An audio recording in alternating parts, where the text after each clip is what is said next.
Hello, everyone. My name is Brian Dussault, and welcome to the Purpessence podcast. Dr. Jeanine Diller joins us today. Jeanine has a PhD in philosophy and specializes in philosophy of religion. She teaches at the University of Toledo, worked on a book called Models of God and Other Alternative Ultimate Realities, served as a fellow in the American Academy Luce Seminar on Comparative Theology and Theologies of Religious Pluralism. She also engaged in poverty reduction work in the federal legislative, state executive, and international and local non-profit sectors. We talk about life. We talk about different points of views. And it was a very interesting conversation. I had a really good time. I learned a lot. And time just flew by. So I am very excited for you to join us on this conversation. Here we go. So I am a professor, associate professor, which means that I didn't know what all these words meant long ago, but it means that I got tenure a couple years ago. Oh, okay. At the University of Toledo, and I work in the Department of Philosophy and Religious Studies. So, and actually what's nice is that I work in both of those fields. So this department, is totally my home here. I was trained in philosophy at the University of Michigan. And then, but I kind of wrote on philosophy of religion for my dissertation. I eventually got there. And then I started studying religions more. And so now I get to teach in both those fields here, which is really fun for me. And what religions is your expertise? So I'm a generalist. So I actually am not expert in any particular world religion. And I think some of that is owing to philosophy. Sort of the nature of philosophy is to kind of step back and look at phenomena and talk about them in sort of grander ways. So it's kind of an abstract field that way, where I use abstract carefully to mean you're kind of looking at particular things and trying to figure out the general thing that they're about. So in philosophy, so I teach philosophy of religion, which is, I always think of it as a course for seekers. So it's sort of like for people who have questions about whether there's anything to religion at all, right? And that obviously is a big general question, not about is there anything to Islam, or is there anything to Christianity, or is there anything to Judaism, but should anybody be doing any of that stuff? Right. And so that's my expertise is in that. And so in a way, I think I'm trying to retrace my own steps, but I think it's kind of owing to the fact that I am studying it philosophically that I end up kind of dibbing and dabbing into different religions to kind of understand their perspective. So for example, last week I had a talk with somebody about the afterlife. Is there an afterlife? And what's it like? Well, it turns out every religion answers that question in beautifully different ways. And I can sort of talk about each of their views of the afterlife. Although, I wouldn't say that I'm an expert in any of those religions. I jump into it to look at a particular concept often. Right. So. And a lot of people think, everyone has these visions of afterlife. Yeah. It's well, who's right? A lot of people think that, and right. And then so philosophy actually talks about that very question. So here's all the different views of the afterlife. Who's right? Is anybody right? Right. Yeah. Can we know? And so there's at least on that issue, I turn to this. So to me, a lot of the evidences for belief in the afterlife are either written within scriptural texts in the religions and or spoken by individuals who've had some experience that makes them believe in the afterlife, either an experience like a near-death experience or an experience of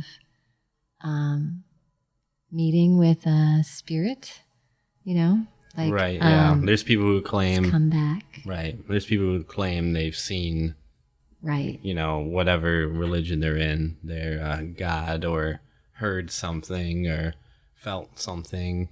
Exactly. Yeah. And so all of these things, philosophically, we would call them, at least, and this is me, okay, but I call them testimony.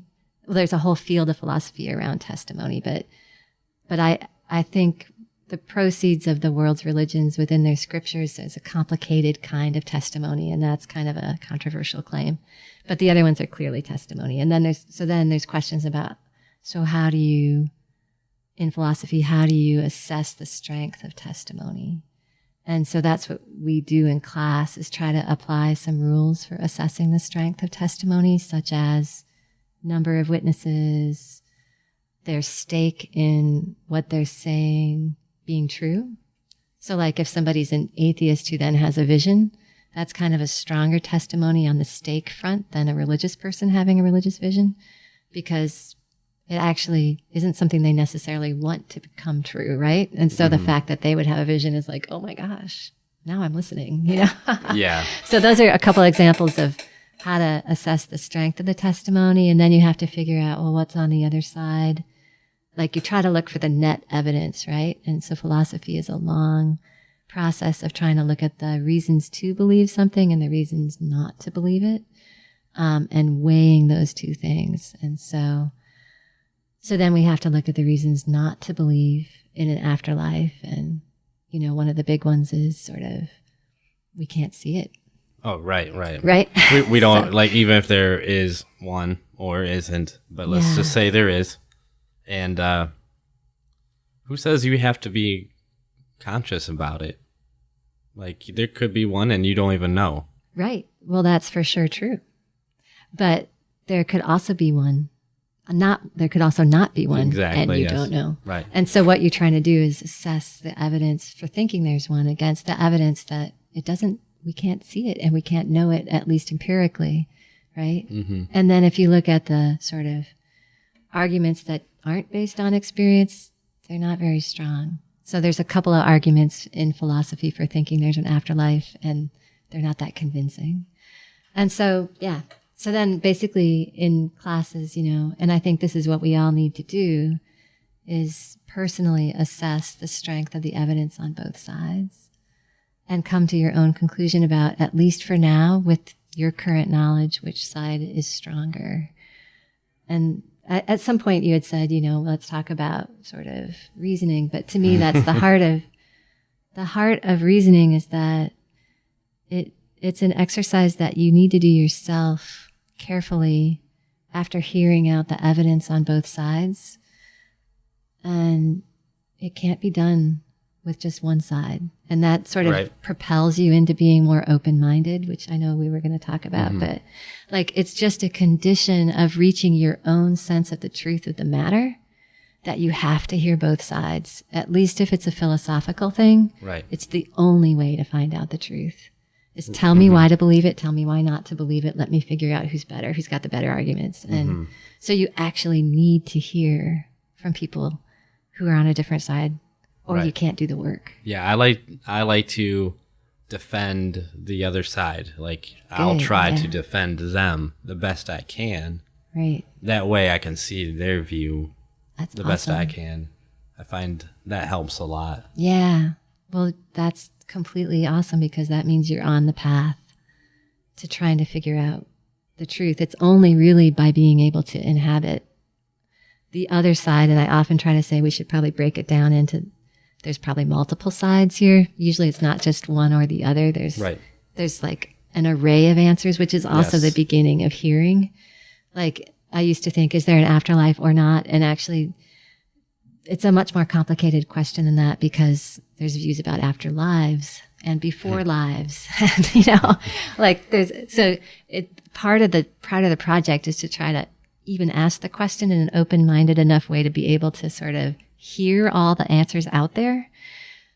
And then, to be able to try to understand what brings people to believe the things that they do believe, so that you can for yourself decide whether you want to take it in. I mean, in the end, I think that sort of selfish goal is almost the beginning of open-mindedness. Mm-hmm. And it's what I think also keeps you on that path, is just you really want to know how to live and what to believe, because you want to do the best you can by yourself and the people you love. And truth takes you into knowing the best you can what you think is true, takes you into places that are usually healthier. And if you believe there are buses, and there are, then you don't get run over by them, right? To put it pretty basically. Well, I can tell you, I believe there are buses. Yeah, same here. That was pretty easy. So, yeah. So anyway. Yeah, I like to do, you may or may not believe in something. It could be religion, not religion. I like to take the little bits and pieces that I do find I can apply to my own life. Yeah. And there's something everywhere I go that I'm learning something, and I go, maybe I'll use that sometime. And if I end up using it, I can defend that. If someone brings it up, I can defend that and say, well, if you look at it this way, this works for me. Mm-hmm. It may or may not work for you. Mm-hmm. And that's how I like to look at things. Yeah. People like religion is one of the most controversial topics. And right. Yeah, and if you look at it at more of a philosophical way, like how you're saying a generalized way, I feel like you're looking at religion completely different, not narrow-minded, not like this is the way and this is the only way. It's more of a open-minded look at religion, right? And that's very helpful. And honestly, I don't think I've ever heard of that until I learned more about philosophy. So I went to church when I was little, and I went to a Baptist church, mm-hmm. and it'd be kind of cool if we talked about other religions too, like what I only knew Christian at that time. I didn't know there were other religions.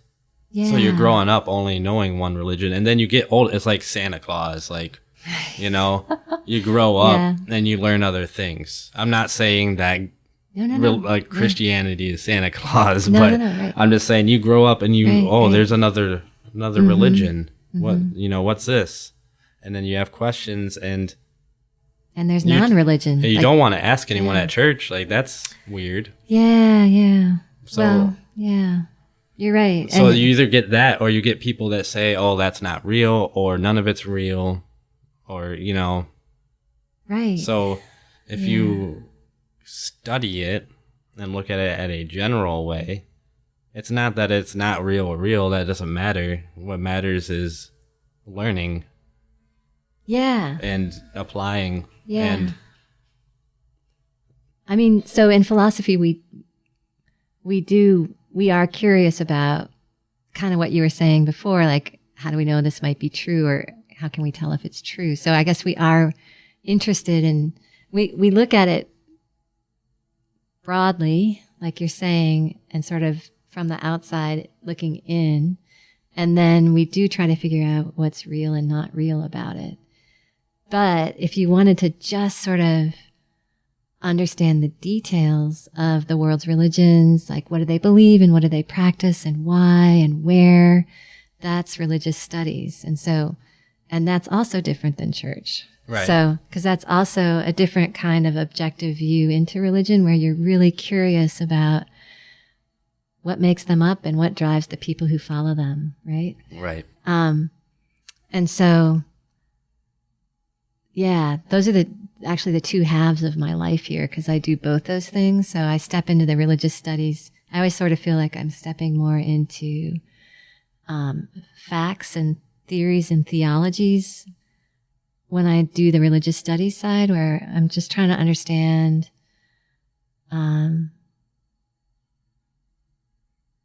sort of lifestyles in a way, and the thoughts that are running through people's heads who follow certain religions. Because those things, I think, are really deep drivers of what they do. I mean, for those people who are religious, which is right now roughly 80%, 75% of the world, non-affiliation's on the rise, but, you know, way better than half of the world's peoples at least say that they are affiliated with religion in some way, right, shape, I can or believe form. that, yeah. And so it's a huge driving force on the world scene. And so, you know, trying to understand what people think, the worldviews they walk around with that might be shaped in part by religion seems really important to me and really cool. Like, you know, so with my students, especially like in world religions, for example, I try to cover a lot of the major religions. The top 5 are sort of from the top down in terms of most widely practiced is Christianity, then Islam, then Hinduism, then Buddhism. And we always study Judaism because in the States, it's the second most widely practiced religion. Okay. Plus, it's also there's a lot of historical and theological bases in Judaism for understanding the two super houses, you know, Islam and Christianity are in the same family and have grown out of Judaism. So anyway, but those are like the 5 that we study. And I always say it's because I want you guys walking out the door, understanding the basic viewpoint, like the basic worldview of this is going to cover about 75% of religious practice out there. Because it'll just help you, you know, walking through life you're going to deal with people all the time. Right, you're going to run into someone that's a different religion than you. Yeah. And if they realize that you understand their religion, they'll be intrigued, I would like to say. Even they know that you're a different religion. Right. You know, you can have just a nice conversation. You'll know where to start. Yeah. You know? Just like politics, how like, people are on different sides. And exactly. There's people that, if they understand each point of view and have a civil conversation, it turns out to be an excellent conversation, even if you don't agree on anything. Exactly. And yeah, it's just kind of fun and nice to see that there's someone that is nice out there that sees the world in a different way. Right. When it may not even be that much different. There's a lot of similarities. There are a lot of similarities. And there are a lot of differences. Those facts are both true, kind of simultaneously. Right. But I think one thing that I don't totally get why this happens, but I've noticed that when I study other religions that I end up respecting the people who are really trying to follow them, because these paths are all pretty demanding. And yeah, it just, if you're trying to do that, that's pretty amazing, right? Like, you know, just if you think of Buddhists, you know, there's a thing called the Eightfold Path, and there's sort of 8 steps of what they're trying to do in order to reach nirvana, which is a state of not suffering. And they're demanding. Or like in Islam, you know, there's the 5 pillars. They ask a lot out of you, right? These are very disciplined religions. Judaism, there's originally 613 commandments, not just 10. And Orthodox Jews can't live them all out because some of them involve sacrifices at the temple, etc. That can't happen because there is no temple. But I mean, there's a ton of commandments they're trying to follow. And so I guess I always get struck when I look across the world's religions about like the devout people in them. They have a heavy journey they're on. And even if you don't agree with the journey or you don't understand it fully or whatever, once you understand it a little bit, you start to go, wow, you're really doing something serious with your life. Thank you for listening to the Purpessence podcast. I would like to encourage you in engaging conversation on our social media sites.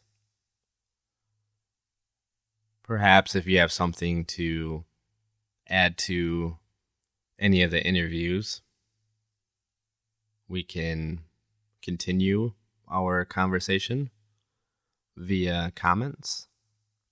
You can also email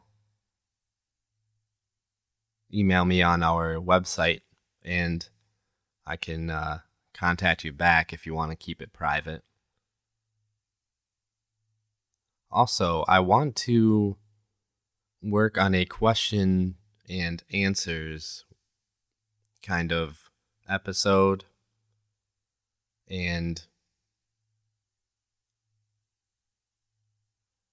perhaps one of those questions would turn into an entire episode, or we just do a few every episode, or make one whole episode and combine all the questions and answers. I still have to figure out what I would like to do. But yeah, definitely send me some questions. If you want to do that, hop on our website, on the Purpessence.com website, and shoot me an email and